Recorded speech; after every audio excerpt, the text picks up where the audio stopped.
A Sociedade Espírita Bezerra de Menezes apresenta o estudo da série O Evangelho segundo o Espiritismo.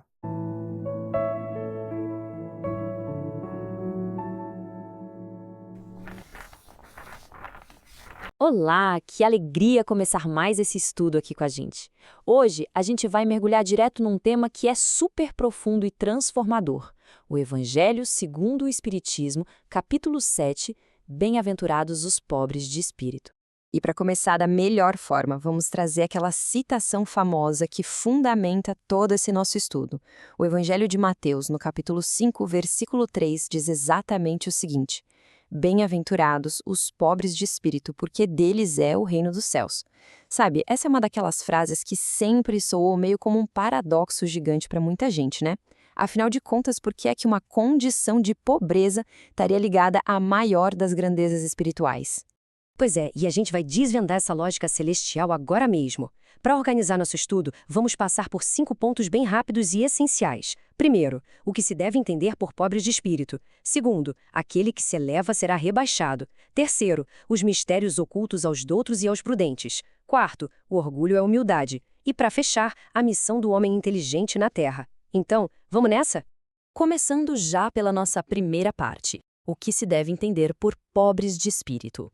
De acordo com o Evangelho segundo o Espiritismo, historicamente rolou muita confusão e até zombaria em cima dessa máxima, e tudo isso simplesmente por falta de compreensão do significado real dela. Exato! O grande X da questão aqui é o contraste imenso entre a visão do mundo e a visão espiritual. O mundo, muitas vezes, acaba confundindo ser pobre de espírito com falta de inteligência, ou até uma ingenuidade extrema, sabe? Mas o Evangelho segundo o Espiritismo diz que Jesus não estava, de jeito nenhum, se referindo a pessoas sem inteligência. A verdadeira pobreza de espírito tem a ver com ser humilde de coração. São aquelas pessoas que não se acham superiores a Deus e que não tentam usar a própria inteligência para ditar as regras do universo. E olha, isso nos leva direto para a segunda parte do nosso estudo. Aquele que se eleva será rebaixado. Neste capítulo, o Evangelho segundo o Espiritismo ensina que a humildade não é só uma virtude bonita de se ver, não.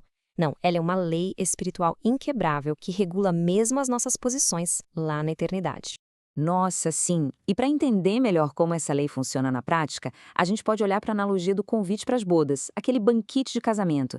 A dinâmica é super simples de entender. Imagina alguém que chega numa festa e já vai logo assentando no lugar de maior destaque. Essa pessoa corre o sério risco de ser tirada de lá, passando por aquela vergonha imensa de ter que ceder o lugar para alguém mais ilustre, né?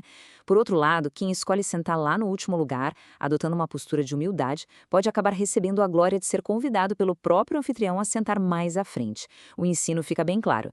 Todo aquele que se eleva por conta própria fatalmente será rebaixado. Perfeito!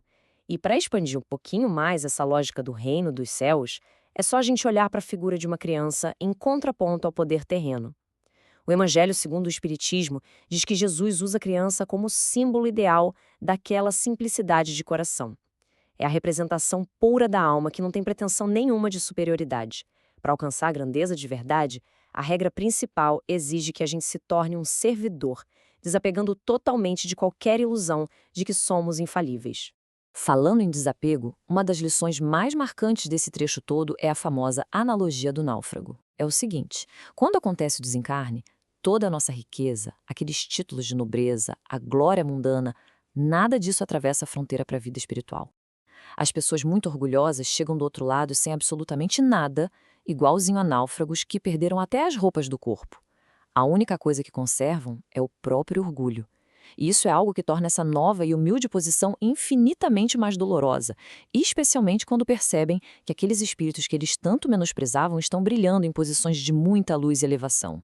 E aí vem a grande pergunta: por que será que verdades tão claras assim continuam invisíveis para tantas mentes brilhantes aqui no nosso mundo? É isso que a gente vai ver na terceira parte do estudo: Mistérios ocultos aos doutos e aos prudentes. Pois é, a chamada catarata do orgulho responde isso de forma brilhante. De acordo com o Evangelho segundo o Espiritismo, o orgulho age literalmente como uma catarata, embaçando completamente a visão espiritual daquelas pessoas que se acham as donas da sabedoria.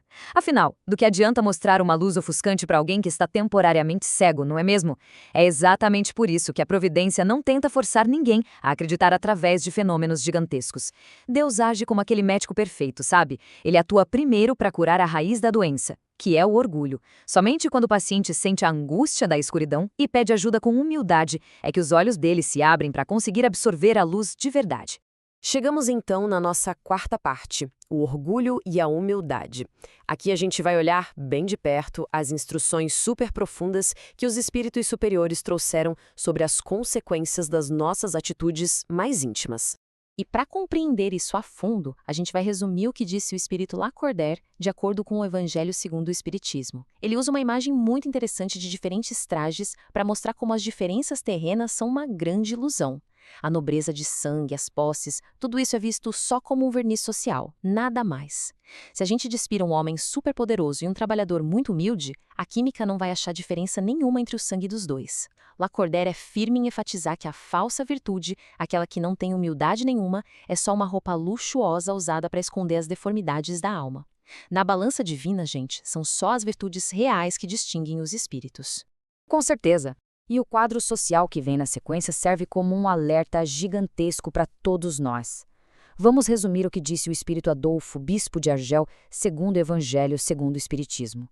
Ele aponta sem meias palavras o orgulho como a verdadeira fonte de todos os males da humanidade.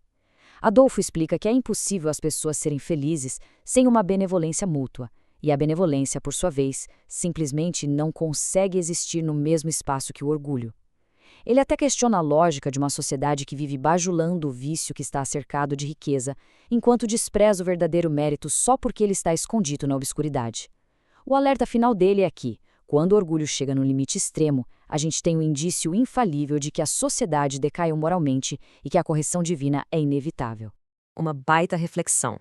E isso já nos empurra direto para a nossa quinta e última parte, a missão do homem inteligente na Terra.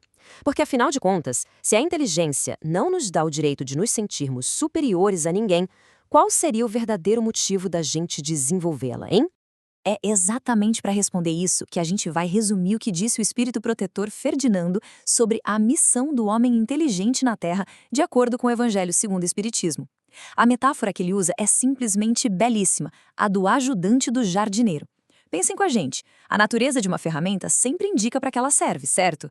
A inteligência é comparada a uma enxada que Deus, que seria esse grande jardineiro, entrega nas mãos do homem para que ele cultive o terreno e espalhe o bem.